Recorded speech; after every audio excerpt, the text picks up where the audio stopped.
வணக்கம்மா. 10th ஸ்டாண்டர்டில் வந்து 3.14 அதில் வந்து first sum alpha pi 3 beta plus beta pi 3 alpha. இதை வந்து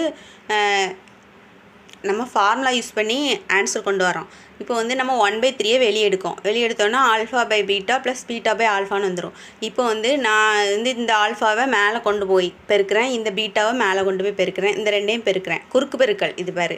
அதனால் இப்போ ஆல்ஃபா ஸ்கொயர்டு வந்துடும், இங்கே பீட்டா ஸ்கொயர்ட் பை ஆல்ஃபா பீட்டான்னு வந்துடும். அதே மாதிரி வந்துட்டா இந்த 2 இல்லாமல் ஆல்ஃபா தான் அப்படி போட்டிருக்கேன். இப்போ a + b the whole square அந்த ஃபார்முலா நமக்கு தெரியும். அந்த ஃபார்முலாவை நம்ம விரித்து பாருங்கள். a² + b² + 2ab. இப்போ வந்து நமக்கு a² b² தான் ஆல்ஃபா ஸ்கொயர் பீட்டா ஸ்கொயர்னு இருக்குது. அப்போ அதை மட்டும் இங்கே வச்சுட்டு மீதி வந்து மைனஸ், இங்கே ப்ளஸில் இருக்கிறது இங்கே மைனஸ் ஆயிரும். இதை எப்படி வச்சுக்கிடுறோம், இது மைனஸாக மாறிடும். அந்த ஃபார்மெட் படி நம்ம அந்த ஆல்ஃபா பீட்டாவை நம்ம போட்டிருக்கோம். போட்டு அப்புறம் கீழே இந்த 3 வந்து 3 ஆல்ஃபா பீட்டான்னு வந்துடுது. அவ்வளோதான் ஆன்சர். தேங்க்யூம்மா.